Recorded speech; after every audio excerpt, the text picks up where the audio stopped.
చిన్న పెద్ద కులం మతం అనే తేడా లేకుండా అందరూ కలిసి పోరాడితేనే తెలంగాణ స్వరాష్ట్రం సాధ్యమైందని ఎమ్మెల్సీ ప్రొఫెసర్ కోదండరాం అన్నారు.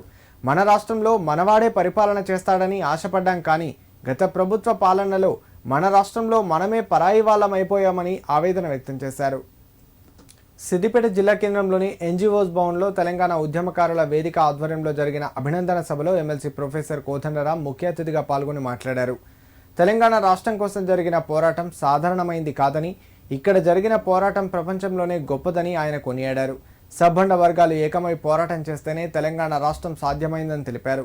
ఉద్యమంలో జరిగిన పోరాట ఘట్టాలను రికార్డు చేసి ఉద్యమంలో పాల్గొన్న వారందరికీ సరైన గౌరవం ఇవ్వాలన్నారు. మొత్తానికి రాష్ట్రంలో పరిపాలనలో మార్పు తీసుకొచ్చామని, ఇప్పుడు రాష్ట్రంలో స్వేచ్ఛా వాతావరణం ఉందని ఆయన తెలిపారు. ప్రజలు పాలకులను కలిసి తమ సమస్యలు విన్నవించుకోవడానికి సరైన అవకాశం దొరికిందని తెలిపారు.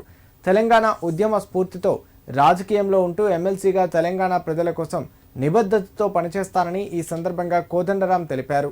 అనంతరం ఉద్యమకారుల ఐక్యవేదిక నాయకులు ప్రొఫెసర్ కోదండరాంను శాలువాతో ఘనంగా సత్కరించారు. మనోడే ఎమ్మెల్సీ అయిండు కాబట్టి పోయి చెప్పవలసిందే, ఇంకొకరైతే చెప్పలేం కాబట్టి పోయి చెప్పుకుందాం అనేది ఒక ఆలోచన అందరిలో వచ్చింది. నాకు కూడా సంతోషమే అనిపిస్తున్నది. ఆడిదాకనైతే చేరుతాయనే నమ్మకం కూడా ఉన్నది అందరికీ. గవర్నమెంట్ దాకనైతే పోతుంది ముచ్చట, ఎవరో వచ్చి తీసుకుపోయి చెప్పైతే వస్తారు అనే ఒక విశ్వాసం కూడా అందరిలో ఉంది. ఇది నాకు సంతోషాన్నే కలిగిస్తున్నది.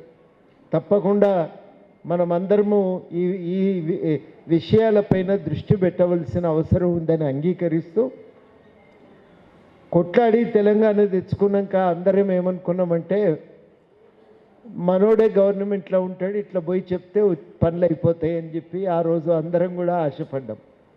ఇక్కడ ఉన్నోళ్ళందరూ కొట్లాడిన వాళ్ళే. అనేక మంది యువకులు అమరులైపోయినరు. వాళ్ళైతే మళ్ళీ వెనక్కి వచ్చేటోళ్ళు కాదు. ఈ తెలంగాణలో ఏదో కుర్చేసుకొని కూర్చుందామనే ఆశ కూడా వాళ్ళకు లేదు. ఏం కోరుకున్నామంటే మన గవర్నమెంట్ ఉంటుంది, మన మాట వింటారు, మన సమస్యలు పరిష్కారం అవుతాయని అనుకున్నాం.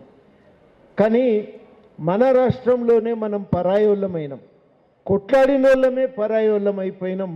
మనం ముచ్చటేవుడు వినకుండా అయిపోయింది, అరణ్య రోదన అయిపోయింది మనందరిది. అనేక విషయాలు ఇట్లాంటివి జరిగినాయి. ఇవాళ ఎందుకు సన్మాన సభలు జరుగుతున్నాయంటే ఇన్ని రోజులు మాట్లాడినవి ఇప్పుడు మనం బహిరంగంగా ధైర్యంగా మాట్లాడుకోవచ్చు. మాట్లాడుకోవటమే కాదు, కనీసం గవర్నమెంట్ దాకా చేరుతుందనే ఒక విశ్వాసం. ఈ రెండింటి కారణంగా ఇవాళ ఈ సభలు అనేవి జరుగుతాయి.